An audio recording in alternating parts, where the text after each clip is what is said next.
Maintenant ça suffit, il faut que ça change. Par Ivan Castanou. Introduction.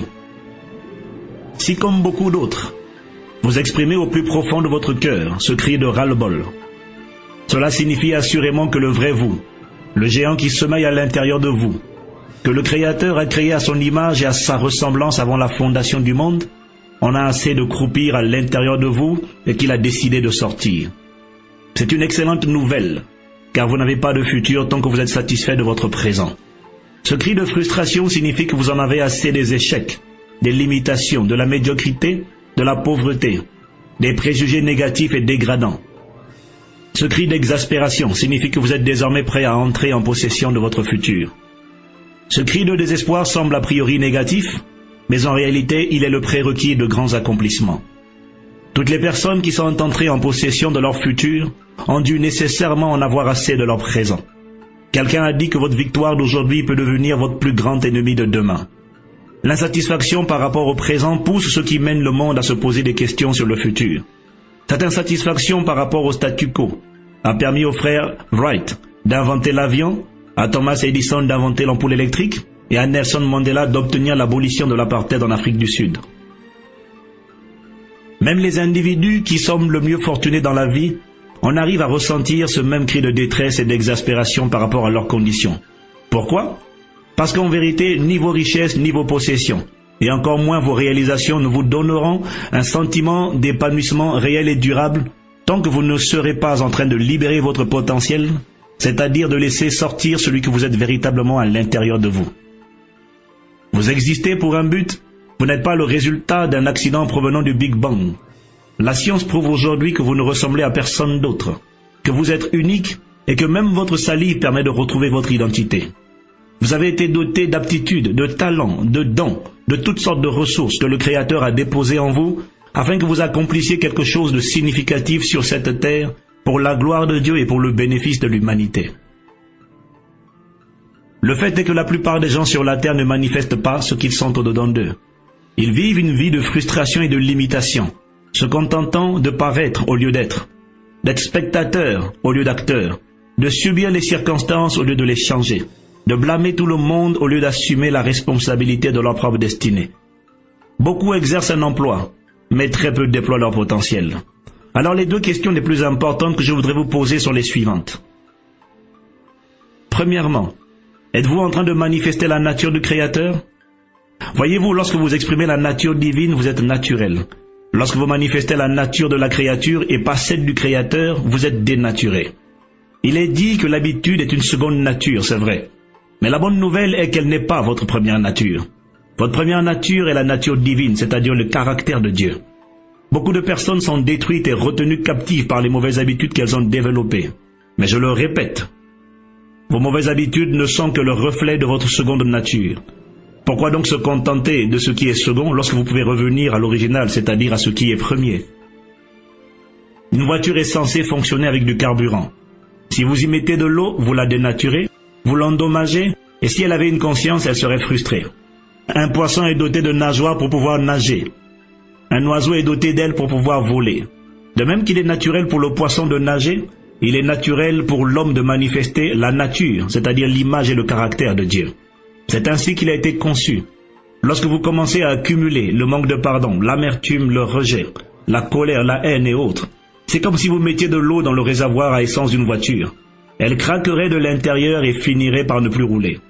Chaque fois que l'homme s'applique à embarquer à l'intérieur de lui, c'est-à-dire dans la voiture de sa vie, des choses ou des habitudes qui ne sont pas conformes au manuel du Créateur, il crée un court-circuit à l'intérieur de lui-même, il se dénature et devient angoissé, frustré, opprimé, comprimé ou déprimé. Manifester la justice, l'intégrité, la sainteté, la pureté, l'amour, la compassion de Dieu n'est pas une option. C'est une obligation pour celui qui aspire à connaître la paix intérieure véritable, le bonheur et la prospérité qui commencent toujours à l'intérieur de soi pour se répandre ensuite à l'extérieur. La deuxième question est la suivante. Êtes-vous aujourd'hui en train de marcher vers l'accomplissement de la vision, du rêve que Dieu a déposé en vous avant votre naissance? Êtes-vous en train de développer et maximiser votre véritable potentiel? Sinon, alors vous avez tout ce qu'il faut pour vous sentir frustré, puisque le vrai vous n'est pas en train d'être libéré. Voyez-vous, mettre le carburant dans votre voiture n'est pas le but, mais plutôt la nécessité pour rouler, afin d'atteindre un but. De même, être réconcilié avec Dieu par la nouvelle naissance, être sauvé et délivré de la mort éternelle, marcher dans la sanctification, être libéré des oppressions sataniques, n'est pas le but. Toutes ces choses sont indispensables, mais elles ne sont pas le but pour lequel vous avez été créé. Voilà pourquoi les églises sont remplies de personnes remplies du Saint-Esprit, sanctifiées, aimant le Seigneur de tout leur cœur, mais frustrées. Pourquoi? Parce que ces personnes sentent qu'il y a quelque chose qu'elles ont souvent du mal à définir, quelque chose qui leur manque et qui fait qu'elles ne se sentent pas pleinement épanouies. Ce n'est pas de l'argent, du travail ou une maison, même si ces choses sont indispensables. Il s'agit de quelque chose de bien plus grand qu'un travail bien rémunéré. Il s'agit tout simplement d'une mission, d'une instruction divine et invisible, écrite dans l'esprit humain, avant la fondation du monde. Il s'agit d'une vision ou d'un rêve, d'une contribution que chacun a à accomplir sur cette terre, dans sa famille, sa communauté, sa région, son pays, son continent ou le monde entier. Je parle de quelque chose que le Créateur vous appelle à accomplir, par lequel il sera révélé, glorifié et par lequel vous ferez à votre manière avancer l'humanité. Je parle de quelque chose que vous seriez prêt à faire même si on ne vous payait pas, que vous feriez avec passion et dans lequel vous investiriez volontiers votre temps et votre argent.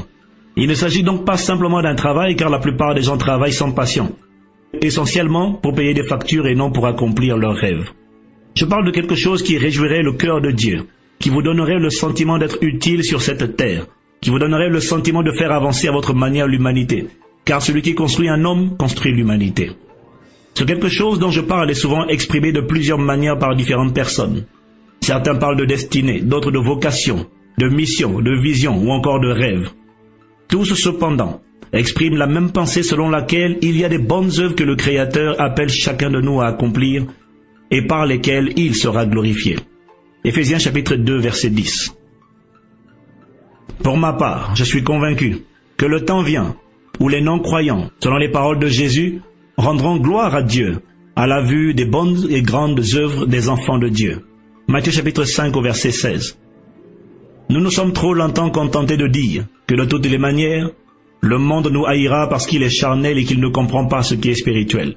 Certes, mais étant donné que Jésus ne peut pas se tromper, ne peut-on pas aussi reconnaître que les croyants n'ont pas encore réalisé assez de bonnes œuvres qui inspireront le respect, la reconnaissance et la louange envers Dieu? Les croyants et les églises dans de nombreux pays sont encore connus pour être très bruyants, dérangeants, déséquilibrés, socialement non intégrés, uniquement focalisés sur le ciel et plus bons à rien sur la terre.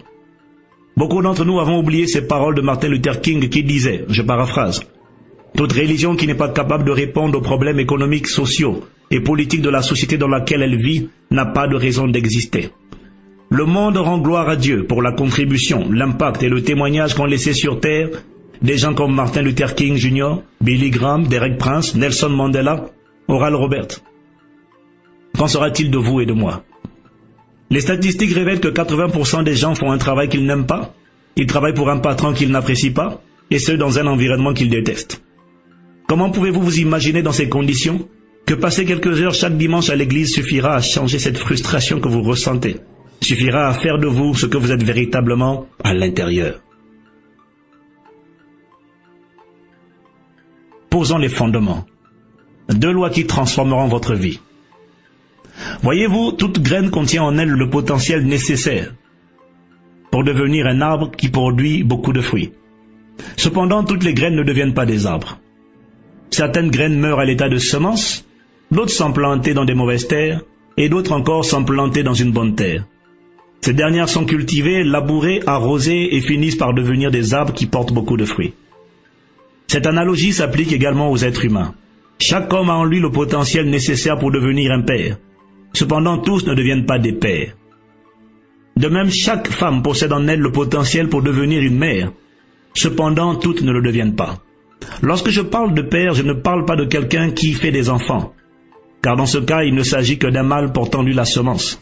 Mais je parle du père véritable, c'est-à-dire celui qui est capable de nourrir, de soutenir, de protéger et de développer tout ce qu'il a engendré.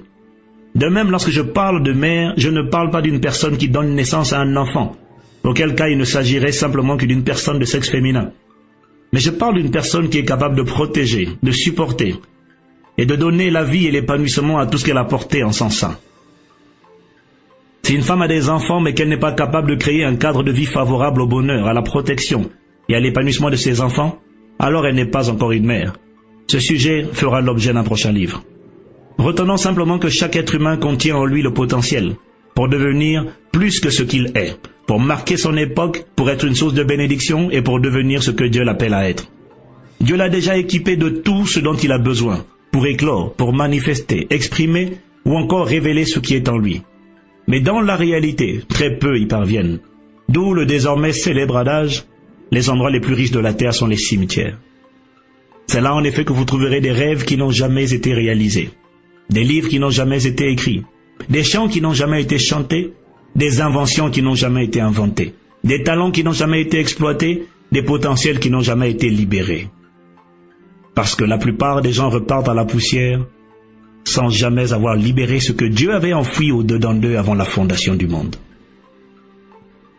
C'est ma sincère conviction, et beaucoup la partagent, que chaque être humain est né pour accomplir quelque chose d'unique, de noble et de bienfaiteur pour lui, pour sa famille, pour sa communauté, et donc par ricochet pour toute l'humanité. Et c'est là que se trouve la clé de votre épanouissement. Être ce que vous avez été appelé à être et faire ce que vous avez été appelé à faire. Le secret de la réussite de Jésus est mentionné en Jean chapitre 5 verset 19. Je lis. Jésus reprit donc la parole et leur dit, en vérité, je vous le dis, le Fils ne peut rien faire de lui-même. Il ne fait que ce qu'il voit faire au Père. Et tout ce que le Père fait, le Fils aussi le fait pareillement. Jésus ne faisait que ce qu'il voyait le Père faire. Dieu ne vous demandera jamais de faire ce qu'il n'a pas lui-même fait auparavant. Il pouvait demander à Abraham de sacrifier son fils parce qu'il avait déjà lui-même sacrifié son propre fils avant la fondation du monde. Apocalypse chapitre 13 au verset 8. En réalité, tout ce que Dieu nous demande de faire, il l'a déjà accompli dans l'éternité. Il l'a déjà accompli dans le domaine invisible. Puis il met cette image invisible ou spirituelle dans l'esprit de l'homme, en lui demandant de la matérialiser, de la manifester sur terre, au temps choisi par lui-même. La vision qui enflamme votre cœur aujourd'hui ne vient pas de vous, mais de Dieu. Dieu l'a déjà accompli dans l'éternité, et c'est la raison pour laquelle vous pouvez l'accomplir également. C'est la responsabilité de Dieu de la déposer à l'intérieur de vous, c'est votre responsabilité de la découvrir et de l'accomplir. La vision que vous avez, si grande soit-elle, ne fait partie que d'une vision beaucoup plus grande que Dieu a accomplie dans l'éternité et qu'il manifeste maintenant dans le temps. Votre vision n'est qu'un morceau de puzzle de sa volonté pour la terre, à savoir que son influence, sa souveraineté et son règne se répandent sur toute la terre afin que la terre soit le reflet parfait du ciel. Par votre obéissance et votre engagement dans l'accomplissement de cette vision de Dieu, vous contribuerez à accroître l'influence, le règne et la souveraineté de Dieu sur la terre. Nous ne sommes donc pas les architectes du plan global, mais nous sommes les couvriers qui travaillent avec lui, et chacun de nous construit une part du puzzle global. 2 lois qui changeront votre vie. Il y a 2 lois universelles de succès, qui ont challengé ma mentalité, et qui ont considérablement modifié ma façon de voir le monde. Je suis convaincu qu'il en sera de même pour vous. La première d'entre elles est la loi de l'attraction. Celle-ci stipule que dans la vie, vous attirez à vous les circonstances et les personnes qui sont en harmonie avec vos pensées dominantes, vos émotions et vos sentiments. Autrement dit, vous êtes comme un aimant, et vous attirez naturellement à vous ce que vous êtes à l'intérieur. Un proverbe très connu l'exprime en ces mots. Qui se ressemble, s'assemble. Cette loi s'avère vraie dans tous les domaines de la vie. Avez-vous souvent eu l'impression que l'argent fuit certaines personnes alors qu'il en poursuit d'autres?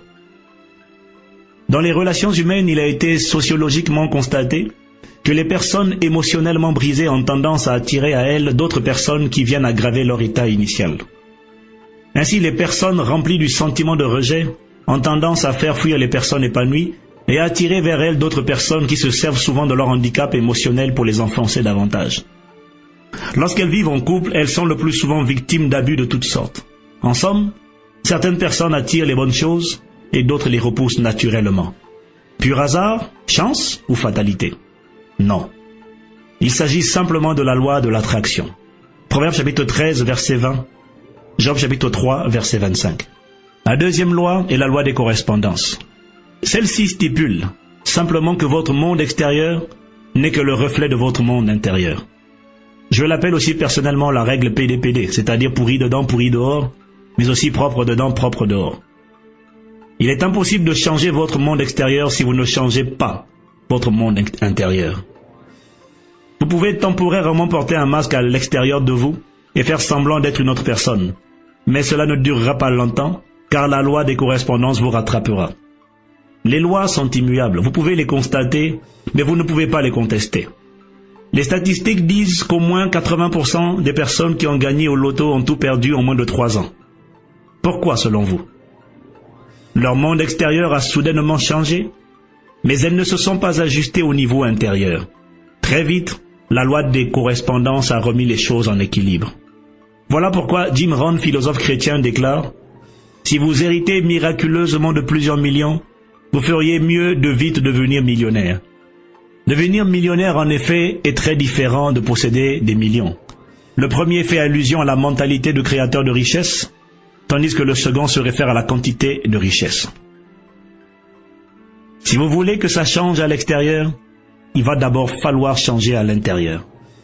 Si vous voulez devenir la personne que Dieu vous appelle à être, vous devez cesser d'être celle que vous n'êtes pas. Vous devez commencer par changer votre perception de vous-même. En effet, ce que vous percevez agit directement sur ce que vous concevez. Ce que vous concevez détermine ce que vous croyez. Ce que vous croyez affecte ce que vous recevez dans la vie. Sur la route qui mène à l'accomplissement personnel, nous commencerons par corriger la perception que vous avez de vous-même et du monde autour de vous. Ce que l'on appelle en psychologie l'image de soi.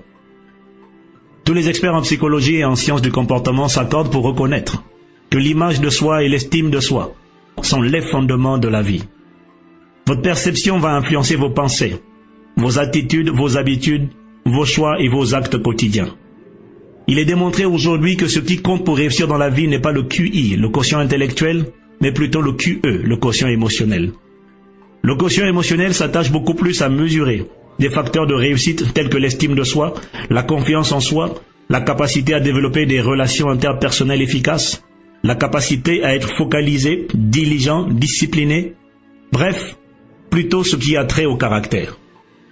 Certaines études de l'université de Stanford aux États-Unis révèlent que le quotient émotionnel compte pour au moins 80% dans la réussite d'un individu.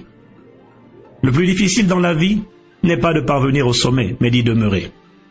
La connaissance ou l'expertise peuvent permettre dans certains cas d'arriver au sommet, mais la mentalité, l'attitude, le caractère et les habitudes appropriées vous seront indispensables pour y demeurer.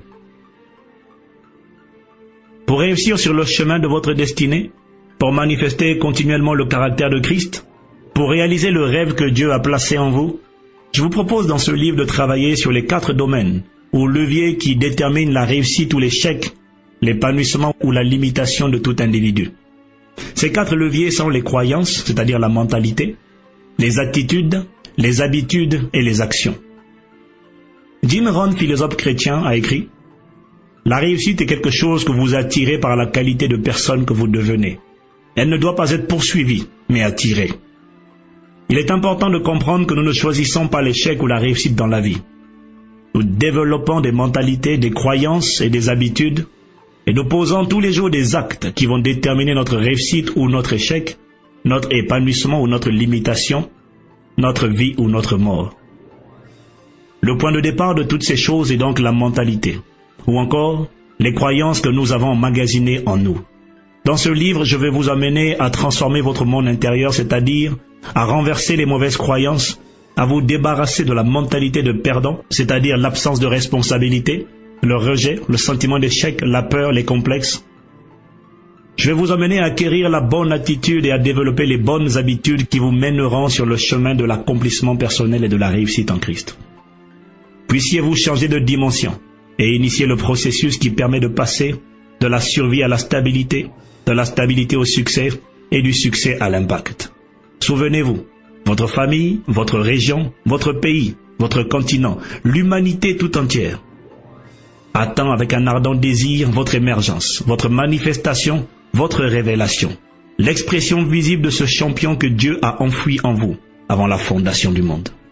Qu'importe l'endroit où la vie vous a déposé, qu'importe le faible nombre de talents que vous possédez, qu'importe le nombre de fois où vous avez échoué, qu'importe si les hommes ont dit que rien de bon ne pouvait provenir de votre famille ou de votre village.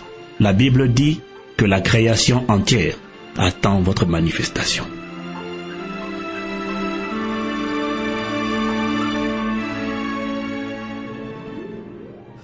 Première partie. Corrigez votre perception. Chapitre 1.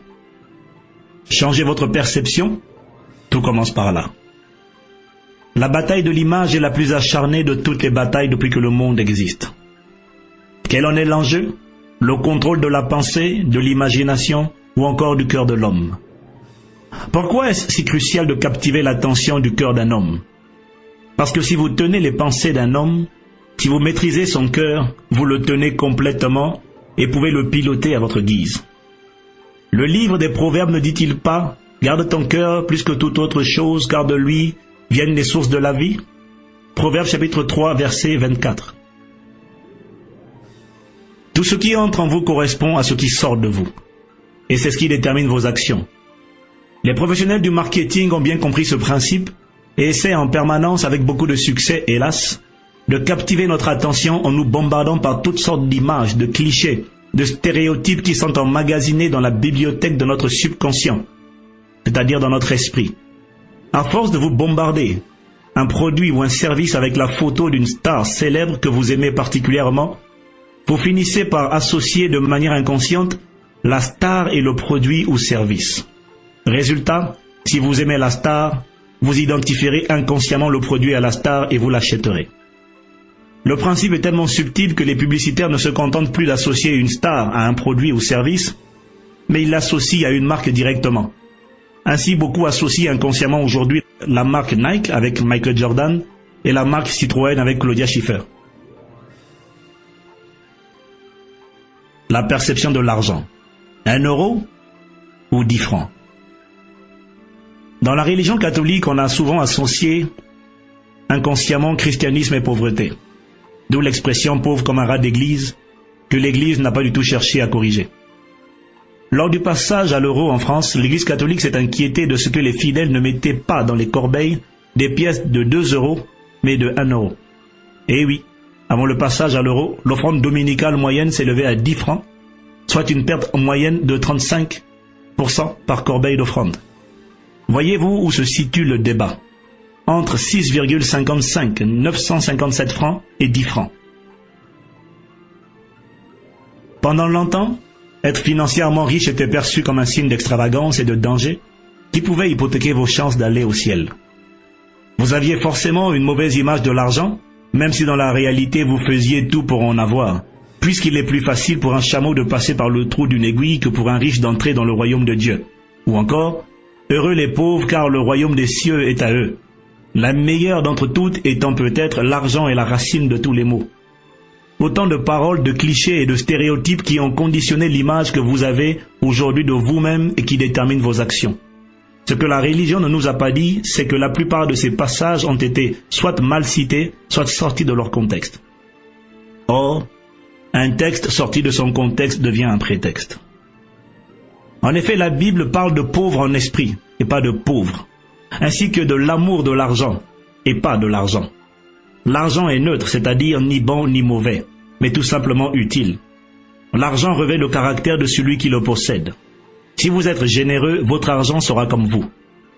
Il n'y a pas besoin d'être érudit pour constater ce que les sociologues affirment avec force aujourd'hui, à savoir que le manque d'argent est la cause de tous les fléaux sociaux, sanitaires et économiques dans le monde. Bref, que suis-je en train de démontrer? Simplement que la bataille de l'image ne date pas d'aujourd'hui. Depuis le premier homme, Adam, la race humaine est en permanence confrontée à un sérieux dilemme quant à savoir à quelle image doit-elle se conformer, celle du Créateur ou celle de la créature. J'entends souvent dire « c'est ma nature, je suis comme cela depuis toujours et je ne peux rien y faire ». Certes, le dicton dit que l'habitude est une seconde nature, mais est-ce là votre véritable nature? Il y a à l'intérieur de chaque personne un être pur, bon, aimant, sage, intègre et qui ne demande qu'à sortir de chacun. Dr Norman Vincent Peale a déclaré ceci: « Vous n'êtes pas ce que vous pensez, mais ce que vous pensez, vous l'êtes. » Votre manière de vous voir détermine certainement ce que vous êtes aujourd'hui, Mais cela ne reflète absolument pas votre vraie nature, votre véritable identité. Vous n'êtes pas ce que vous croyez être. Le vrai vous est amour, pur, bon, généreux, honnête et droit. C'est celui qui a été créé à l'image du Créateur. Le faux vous est ce que vous êtes peut-être aujourd'hui, colérique, jaloux, envieux, calomniateur, manquant de confiance, rempli du manque de pardon, de sentiments d'insécurité, de complexes d'infériorité ou de supériorité ou encore de sentiments de rejet. Une chose cependant est certaine, votre estime personnelle est le fondement de votre vie. Votre manière de voir le monde dépend de l'image que vous avez de vous-même. Votre manière de vous vêtir, de parler, de vous comporter, vos ambitions, vos craintes, votre vision, vos choix, des études, de votre carrière professionnelle, de votre conjoint, etc. dépendent d'abord et avant tout de la manière dont vous vous voyez. Un psychologue américain a déclaré que ce qui retient notre attention est ce qui déterminera nos actions. Une preuve scientifique. J'ai regardé un jour un reportage scientifique sur France Télévisions qui relatait l'expérience suivante. Des chercheurs ont voulu déterminer les signaux électriques émis par le cerveau humain en injectant un liquide radioactif non nocif dans le sang d'un homme. Lors de la première expérience, ils ont demandé à cet homme de s'imaginer en train d'écrire, donc de penser fortement à l'action d'écriture. Ils ont ensuite mesuré les signaux électriques émis par le cerveau suite à cet exercice mental. Puis ils ont demandé au même homme d'écrire, et ils ont relevé les signaux électriques émis par le cerveau. Le résultat m'a émerveillé, vous l'avez compris? Les signaux étaient pratiquement les mêmes. Qu'est-ce que cela prouve scientifiquement? Que la pensée et l'action sont étroitement liées. Cela vous surprend-il? Jésus n'a-t-il pas dit que quiconque regarde une femme et la convoite dans son cœur a déjà commis l'adultère avec elle? Matthieu chapitre 5 verset 28. En réalité, les scientifiques n'ont rien inventé, ils n'ont fait que confirmer ce que la Bible dit depuis des siècles. Chapitre 2. Comment est construite la perception de soi? En réalité, vous n'êtes pas né avec cette image que vous avez de vous-même aujourd'hui. Elle s'est construite en vous progressivement depuis votre enfance. Comment? À partir de ce que vous avez entendu régulièrement, de ce que vous avez vu et de ce que vous avez vécu. Les choses que nous voyons, vivons ou entendons sont toutes analysées par le cerveau humain sous forme d'images. Lorsque je vous dis « manger », vous ne comprenez ce mot que parce que vous imaginez une personne en train d'avaler quelque chose. De même, lorsque je vous dis « le lion », vous ne comprenez cette parole que si vous avez une image du lion dans votre esprit. Lorsque vous pensez à une personne très malade, votre esprit vous donne une image ou une photographie de cette personne, soit allongée, soit handicapée, affaiblie, et dans un état qui inspire de la compassion. Les paroles que nous entendons construisent en nous des images ou encore des photographies. Nos expériences, nos performances, échecs ou succès, tromperies ou déceptions, ont également tendance à modifier notre perception de nous-mêmes. Retenez donc bien ceci. Les paroles que nous entendons, les choses que nous voyons et les expériences que nous vivons dessinent en nous une image de nous-mêmes. Il est très probable que lorsque vous pensez aux îles Bahamas ou aux Antilles, vous vous imaginez des cocotiers, du soleil, de la mer bleue, des teints bronzés, bref, un cadre de rêve pour se reposer. Cette image mentale n'est pas nécessairement la réalité, car il y a aussi beaucoup de pauvreté et de misère comme partout ailleurs là-bas. Cette image mentale n'est que le reflet de ce que vous avez vu à la télévision ou entendu autour de vous. Et lorsque vous vous imaginez là-bas au bord de la mer, vous commencez à sourire, à être enthousiaste, agréable. Que s'est-il passé? Votre perception a influencé votre conception, puis vous avez cru à ce que vous avez vu dans votre esprit et cela a généré de la joie, de l'enthousiasme et de la bonne humeur que vous avez reçue. Remarquez que tout ceci s'est produit à l'intérieur de vous-même. Ceci pour simplement vous démontrer comment ce que nous percevons détermine ce que nous recevons dans la vie. Tous comme des vases vides à la naissance. Nous naissons tous comme des vases vides. Ensuite, notre environnement de vie tend à conditionner notre perception de nous et du monde autour de nous.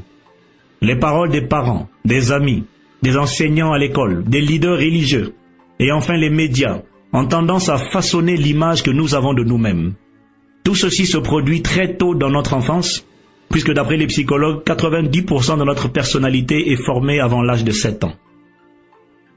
À cause de notre vulnérabilité, lorsque nous sommes enfants, nous avons tendance à nous percevoir selon le regard des personnes qui ont la responsabilité de nous éduquer. Nous croyons tout ce que les personnes qui ont la responsabilité de nous encadrer disent de nous. La manière dont ces personnes nous traitent a tendance à façonner la manière dont nous nous voyons. Si elles sont gentilles avec nous, nous croyons que nous sommes gentils. Si elles sont méchantes avec nous et qu'elles nous traitent de méchants, nous le croyons également. Pendant l'enfance, nous avons tous tendance à nous regarder selon le miroir de nos parents. En effet, la famille est le premier maillon de socialisation d'un enfant. Selon l'évangéliste américain Bill Glass, aumônier de prison aux États-Unis, 80% des personnes actuellement en prison se sont entendues dire un jour par un parent très proche, « Un jour, tu iras en prison. » Quelle tragédie! Toutes les expériences désagréables et les paroles négatives ont pour effet de dégrader la perception de soi. La plupart des personnes vivant dans nos sociétés occidentales n'ont pas confiance en elles. Elles ont besoin de la validation des autres pour pouvoir vivre. Très souvent, cela est dû au fait que ces personnes blessées ont reçu de la part de leurs parents, dans le cas où ils étaient présents, un amour conditionnel. Lorsque vous faisiez quelque chose de bien, vos parents vous aimaient. Lorsque vous faisiez quelque chose de mauvais, ils vous donnaient l'impression de ne plus vous aimer tel que vous étiez. Du coup, vous vous retrouviez en train de faire des bonnes choses pour pouvoir recevoir l'affection de vos parents. Je dirais que vous essayez inconsciemment d'acheter ou de mériter cet amour par vos actions. Résultat, l'enfant grandit avec un manque total de confiance en lui et a un besoin permanent d'être apprécié, validé et accepté par les autres. Il n'est plus capable de faire des choix si les proches ne le suivent pas. À l'autre extrême, on retrouve les indépendants ou les rebelles contre le système, qui font tout de travers pour prouver au monde qu'ils n'ont besoin de personne pour survivre. En France, les formations au développement personnel connaissent un succès sans précédent, et cela révèle au moins une chose, c'est que le monde autour de nous est malade. Malheureusement, l'Église n'est pas épargnée. Et l'Église n'a pas toujours su apporter les bonnes réponses, principalement parce que nous avons tendance à faire de chaque cas un problème spirituel, même lorsqu'il s'agit principalement d'un problème émotionnel. Comment vous a-t-on conditionné? Vous a-t-on longtemps appelé par votre expérience? Divorcé, échec scolaire, drogué? Par votre apparence? La grosse, la moche? Par votre race? Le nègre? Ou par votre handicap physique ou émotionnel? Le bègue, le boiteux, le coléreux, le têtu? Même lorsqu'il s'agissait de plaisanteries sarcastiques, il est très probable que votre opinion de vous-même en ait été affectée. Je traite ce point dans la deuxième partie de ce livre au chapitre « Comment vaincre le sentiment de rejet ». La société a une tendance impitoyable à nous classifier en fonction de notre histoire, de notre témoignage, de notre handicap, de notre origine, notre sexe ou de notre couleur de peau. Beaucoup d'enfants se sont fait appeler par leur comportement. Dire à un enfant qu'il est bête parce qu'il a fait une bêtise, c'est l'appeler par son comportement. C'est confondre une identité avec un événement. Vous n'êtes pas ce que vous faites. Les moqueries sur le sexe, la couleur de peau ou les handicaps physiques ou mentaux ont tendance à dégrader l'estime personnelle. Lorsque vous êtes enfant, vous ne choisissez ni vos parents, ni votre couleur de peau, ni votre lieu de naissance. Si vous tombez sur des parents irresponsables qui ne savent pas vous nourrir de paroles d'encouragement, de louanges, d'appréciation et d'amour, vous grandissez avec un vide émotionnel qui vous conduira à rechercher votre validation auprès des autres ou qui vous conduira à devenir rebelle envers la société. Il est important de comprendre que chaque être humain possède un compte émotionnel. Chaque geste d'amour, chaque parole positive de la part des parents crédite ce compte émotionnel que nous avons tous au-dedans de nous. Chaque critique, chaque geste de haine ou d'indifférence débite le compte de celui qui le subit. Pour plusieurs, ce compte émotionnel n'a jamais été alimenté, crédité depuis des années, ce qui engendre des sociétés contenant des hommes remplis de haine, d'insécurité, de peur, de ressentiment, bref, tous les ingrédients qui dégradent l'estime et la perception de soi. Vous comprenez donc que votre perception du célibat, du mariage, de la famille, de l'argent, des enfants, des femmes, des hommes, des amis, votre perception de l'éducation, du travail, de la religion et bien d'autres encore, proviennent pour beaucoup des expériences de votre enfance. argent et religion. Examinons par exemple votre perception de l'argent. La religion nous a souvent enseigné que l'argent est la racine de tous les maux, associant ainsi le mot argent au mot mal. Pendant longtemps, être financièrement confortable était perçu comme un signe d'extravagance et de danger qui pouvait hypothéquer vos chances d'aller au ciel. Qu'est-ce que cela a produit inconsciemment en vous? Une mauvaise image de l'argent et de la richesse. Dans la réalité, nous voulons tous en acquérir, mais de manière inconsciente, nous faisons tout pour nous en débarrasser. Résultat, nous n'avons pas le désir ardent de devenir des créateurs de richesses pour la gloire de Dieu et pour l'avancement de l'humanité. Nous avons tendance à faire le strict minimum pour notre confort personnel et celui de notre famille. Nous avons oublié que Dieu veut nous voir bénis pour être une source de bénédiction. Nous nous contentons d'être employés pour la plupart au lieu d'être déployés. Nous ne visons ni la création de richesses ni l'indépendance financière parce que nous avons peur de la disqualification pour le ciel. Et pourtant, la Bible dit que c'est Dieu qui nous donne la capacité de créer, d'engendrer, de perpétuer la richesse afin de confirmer son alliance. Deutéronome chapitre 8, verset 18. Nous ne sommes absolument pas gênés lorsque les fils de l'ancienne alliance, les Juifs, s'enrichissent, mais lorsqu'un fils de la nouvelle alliance qui repose sur de meilleures promesses devient riche, il est pointé du doigt au point que de nombreux croyants ont dû se réfugier dans les groupes politico-occultes pour se faire accepter tels qu'ils étaient. Que s'est-il donc passé? Notre environnement nous a conditionnés. Et nous trouvons notre comportement normal et spirituel alors que Dieu, lui, le trouve anormal. La religion, et pas Dieu, a façonné notre perception. Voilà pourquoi je crois qu'il est essentiel, lorsque les repères sont perdus, de revenir au commencement de la création de l'homme. Dieu pense toujours en termes de génération. Il pense en termes d'héritage. Il s'est révélé comme le Dieu d'Abraham, d'Isaac et de Jacob, soit 3 générations successives. Il est écrit dans le livre des Proverbes, Proverbes chapitre 13 au verset 22, que l'homme de bien laisse un héritage aux enfants de ses enfants. Pas uniquement à ses enfants, mais aux enfants de ses enfants. L'homme de bien ne se limite donc pas à sa seule famille, car il pense en termes générationnels. Il pense à laisser un héritage aux générations futures. Sachez que l'argent est une récompense pour un service rendu. Si vous l'avez acquis en apportant des solutions aux problèmes des autres, vous le méritez car vous l'avez attiré. Une des différences de mentalité entre riches et pauvres est que les pauvres recherchent de l'argent tandis que les riches recherchent des problèmes à résoudre.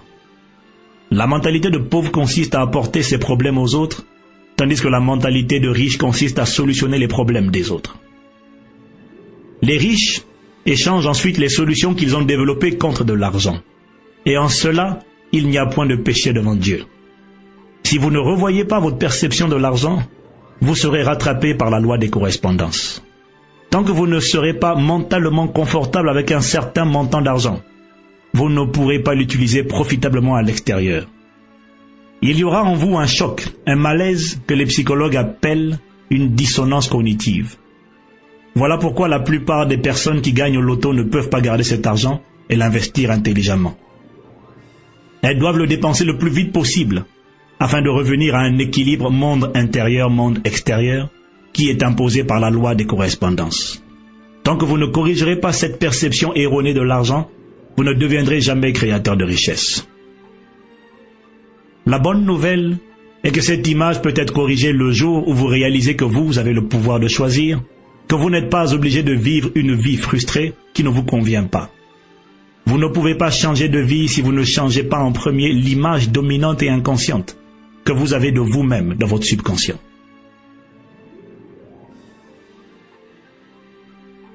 Chapitre 3. Comment votre perception affecte-t-elle votre vie? Grand A, vous concevez ce que vous percevez. Ce que vous percevez détermine ce que vous concevez. Vous ne pouvez concevoir que ce que vous pouvez voir. Ce que vous avez vu, vécu ou entendu a peint en vous un tableau de vous-même et du monde autour de vous. Autrement dit, cela a affecté vos pensées, lesquelles sont des paroles silencieuses.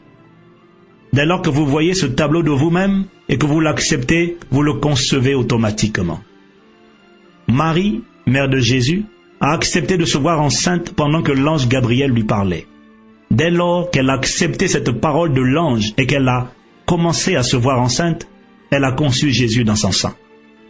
Dans le domaine physique, on parle de conception à chaque fois qu'un spermatozoïde, du grec sperma, traduit en français par semence, à chaque fois qu'un spermatozoïde rencontre l'ovule dans le sein d'une femme.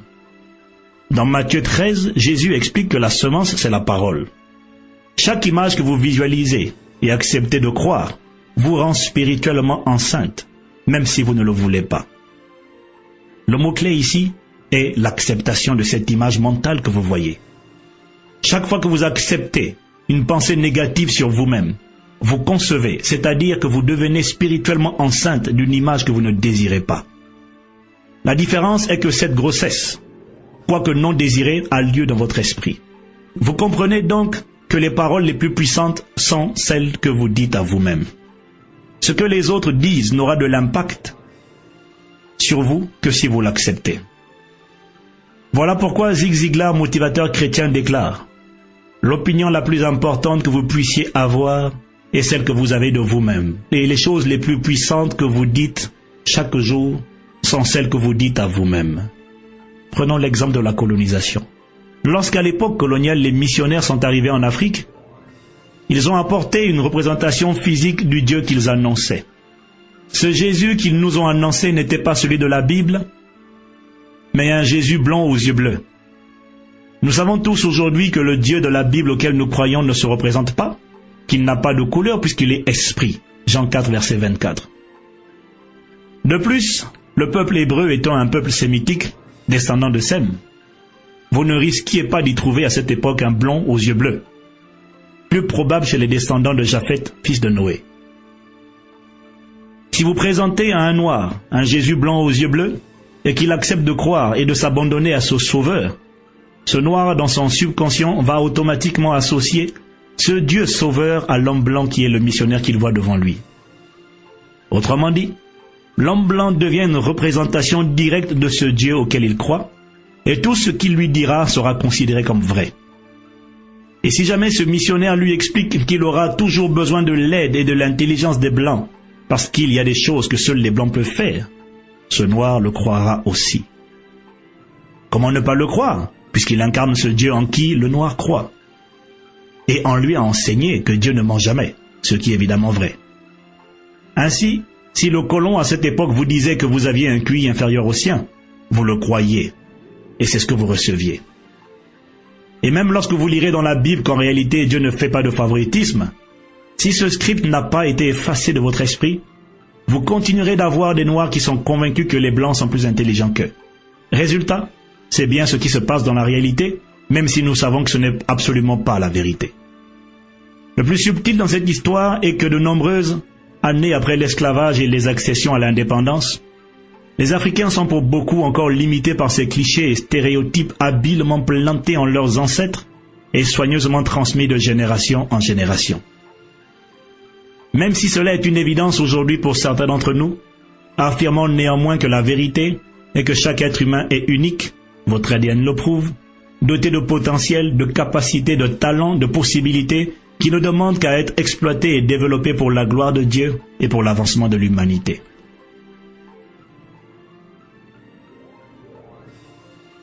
Une expérience scientifique. En 2003, une étude d'une équipe de chercheurs portugais a confirmé une nouvelle fois que la notion de race n'existe pas dans les gènes d'une personne et que ce concept n'a aucune signification en génétique. Pour arriver à cette conclusion, les chercheurs de l'Université fédérale de Minas Gerais et de l'Université de Porto au Portugal ont étudié plusieurs peuples dont les Brésiliens, une des populations les plus métissées de la planète. Ils ont notamment découvert que 10 facteurs génétiques différenciant 20 Portugais de 20 Africains de l'île de Sao Tomé n'avaient rien à voir avec les caractéristiques physiologiques telles que la peau ou la couleur des cheveux. Les chercheurs ont aussi eu la surprise de découvrir que les Blancs étudiés avaient en moyenne 33% des gènes comportant des caractéristiques amérindiennes et 28% de caractéristiques africaines. Loin de toute polémique raciale, il est cependant indispensable de réaffirmer ce que nombreux savent déjà, mais que malheureusement beaucoup d'autres lecteurs ne réalisent pas toujours. Cette parenthèse a pour but de nous rappeler simplement à quel point notre mentalité et notre perception de nous-mêmes ont souvent été conditionnés par notre environnement et par notre histoire. Je le répète, l'image qui a été dessinée de vous n'agira sur vous qu'à partir du moment où vous l'acceptez. Et si vous l'acceptez, alors vous vous engagez vous-même, involontairement et inconsciemment, dans une conception, c'est-à-dire une grossesse mentale, qui va aboutir à la naissance d'enfants ou de fruits que vous ne désirez pas. Et voilà la principale raison pour laquelle nous devons admettre que nous sommes responsables de ce qui nous arrive. Qu'importe ce qui a été dit ou fait sur vous, c'est ce que vous dites à vous-même qui détermine ce que vous concevez. Et vous êtes devant Dieu responsable de ce que vous pensez. Grand B, vous croyez naturellement ce que vous concevez. Vous croyez naturellement ce que vous voyez dans votre esprit. Contrairement à ce que beaucoup de gens croient, la foi n'est pas aveugle. La foi voit quelque chose qui n'est pas encore manifesté, mais qui est bien présent dans l'esprit, attendant simplement sa manifestation. Devant Pharaon, la foi de Moïse n'était pas aveugle. En Hébreux chapitre 11 verset 27, la Bible dit qu'il voyait le roi invisible alors qu'il avait devant lui le roi visible, Pharaon, qui le menaçait. Si vous me dites que vous croyez quelque chose que vous ne voyez pas du tout dans votre esprit, je vous rappelle que la foi et la folie ne sont séparées que par 2 lettres, L et E. Autrement dit, que l'un n'est pas loin de l'autre. Croire, c'est attendre avec confiance la manifestation de ce que vous voyez déjà dans votre esprit. Une fois que vous avez conçu, cela commence à grandir en vous. Vous ne le voyez pas physiquement, mais vous le sentez et le voyez bien au-dedans de vous, et vos faits et gestes, par exemple les nausées, prouvent qu'il y a quelque chose à l'intérieur de vous. Lorsqu'une femme réalise une échographie, elle voit clairement l'évolution de l'embryon à mesure que le temps passe. Il est souvent facile de reconnaître une femme enceinte. Ses actes le prouvent. De même, il est facile de savoir si vous avez conçu à l'intérieur de vous. Pour cela, il suffit de suivre vos actes. Vos actes permettent donc de découvrir l'image qui existe dans le champ de votre imagination. C'est cette image qui est en train de grandir avec le temps et à laquelle vous finirez par donner naissance malgré vous. Ce n'est pas ce que vous désirez dans la vie qui s'accomplira. C'est ce que vous avez conçu en vous et qui a grandi en vous qui finira par se manifester. Genèse 11, verset 6 dit « Alors il dit, voici qu'ils forment un seul peuple, parlant tous la même langue. Et c'est là ce qu'ils ont entrepris de faire. Et maintenant, quels que soient les projets qu'ils concevront, rien ne les empêchera de les réaliser. » Savez-vous qu'il y a certains accidents et incidents que vous avez parfois vécus parce que vous les avez attirés à vous? Il est écrit dans Job 3, verset 25, « Ce que je crains, c'est ce qui m'arrive. Ce que je redoute, c'est ce qui m'attend. » Dieu vous a donné le don de l'imagination, afin que vous puissiez créer le futur que vous désirez, et non celui que vous ne désirez pas. Beaucoup ignorent la puissance de l'imagination. En effet, tout commence par une vision, ou encore une image, qui est imprimée dans votre esprit, qui grandit au point de conditionner et de restreindre vos mouvements. Avez-vous observé que plus l'enfant dans le sein de la femme grandit, et plus ses mouvements physiques sont restreints? De même, lorsque quelqu'un a conçu une vision ou une image, son temps, son énergie, ses faits et gestes deviennent complètement absorbés par cette image qu'il voit à l'intérieur de lui. De la même manière, imaginez un homme amoureux d'une femme. Vous remarquerez qu'il la voit dans son esprit même lorsque ses yeux sont fermés. Résultat, son temps, ses loisirs, ses conversations et même ses activités deviennent centrées autour de cette femme. Je peux donc connaître l'image ou la vision qui est en vous en voyant les actes que vous posez quotidiennement. Ceci est un principe universel. Peut-on être croyant et non pratiquant? La Bible dit que la foi sans les œuvres est vaine. Jacques chapitre 2, verset 26. Autrement dit, la foi se reconnaît aux actes que vous posez. S'il n'y a pas d'acte ou d'œuvre pour démontrer votre foi, vous vous trompez vous-même, car votre foi n'est pas la foi en Dieu. La foi est invisible, certes, mais elle est révélée par les actes que vous posez tous les jours. Certains vous diront qu'ils croient en Dieu, mais ne pratiquent pas. Ce qui ne veut absolument rien dire, puisque la foi en Dieu est prouvée lorsque les actes que vous posez tous les jours sont en accord avec ce que Dieu dit dans la Bible. Le mot foi vient du grec pistis, et signifie adhésion, confiance, accord. Dire je crois en Dieu revient à dire je suis d'accord avec Dieu. Alors imaginez-vous quelqu'un qui vous déclare qu'il est d'accord avec vous, mais pose des actes contraires à ce que vous dites. Diriez-vous qu'il est intègre et sincère avec vous? Bien sûr que non. Souvenez-vous encore une fois que la foi et la folie ne sont pas éloignés l'un de l'autre. Les actes que vous posez trahissent ce que vous croyez. Ce que vous croyez est souvent inconscient et se trouve enfoui dans votre subconscient. Chacun de nous est un acteur. En réalité, nous ne sommes pas spectateurs, mais nous sommes tous acteurs. Ceci pour la simple raison que tous les jours nous posons des actes ou initions des actions qui aboutissent à des réactions, c'est-à-dire à des résultats. Or, les actes d'un acteur sont exécutés selon un scénario soigneusement écrit. Pour le cinéma, le scénario est peut-être écrit sur un morceau de papier. Mais pour chacun d'entre nous, le scénario est écrit dans notre esprit. Qu'est-ce qu'un scénario? C'est tout simplement un ensemble de lignes de script écrites dans l'esprit humain.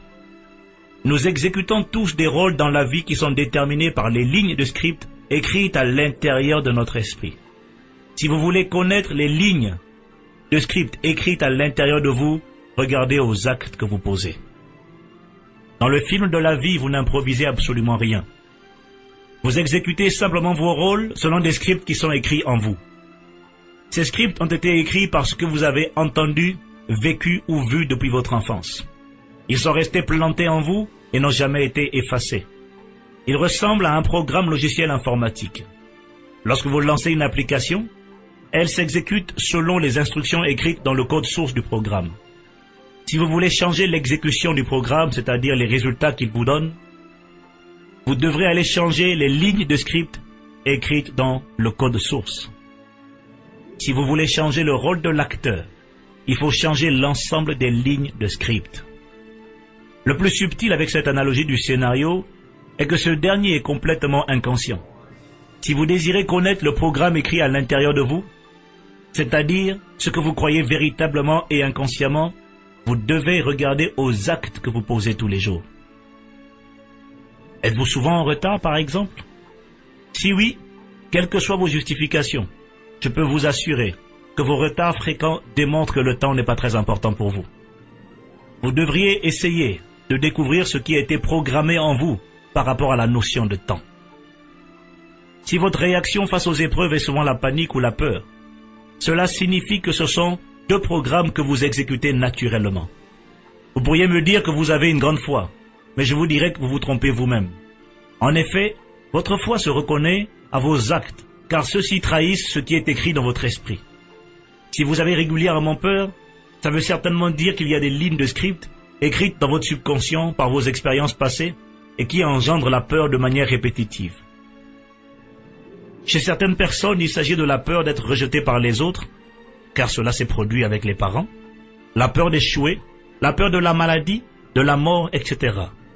Dans ce cas, il vous faut identifier ce qui a été écrit dans votre esprit depuis l'enfance et corriger ce mauvais script en le remplaçant par l'acceptation de ce que Dieu déclare face à cette situation. La foi en Dieu ne peut pas s'exprimer sous forme de peur. La foi engendre le repos et la sérénité. La Bible dit que l'amour de Dieu bannit la crainte en vous. La foi produit l'assurance. La foi produit la confiance. Donc, je répète, ce que vous croyez se révèle toujours dans ce que vous faites. La foi est démontrée par les heures. Je sais ce que vous croyez en regardant à ce que vous posez comme acte au quotidien. Si vous manifestez la peur, ça veut dire que vous avez conçu certainement sans le vouloir la peur dans votre esprit. Pour cela, vous avez dû voir et accepter auparavant dans votre esprit un événement qui vous a inspiré de l'effroi au lieu de la foi. Nous en reparlerons un peu plus loin dans le chapitre Comment vaincre la peur. Grand C, vous recevez ce que vous croyez. Nous avons dit que ce que vous croyez est révélé dans vos actes de tous les jours. Ce qui prouve votre foi, ce n'est pas tant vos paroles, mais ce sont vos actes au quotidien. La Bible dit que la foi est agissante par l'amour. Galates chapitre 5 au verset 6. La foi authentique incite donc à l'action. Lorsque Noé crut à la parole de Dieu, qui annonçait le déluge, il commença à construire l'arche.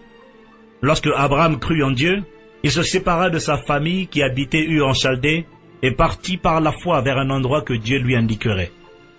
Votre foi vous poussera donc à des actions, et ces actions produiront des réactions. Très souvent, ce que nous appelons foi n'est pas en réalité la foi. Il s'agit souvent de présomption ou d'espérance. Dieu ne peut pas agir dans une atmosphère où il n'y a pas de foi. Si votre foi ne vous pousse pas à l'action, il s'agit peut-être uniquement d'espérance. L'espérance, ce n'est pas encore la foi.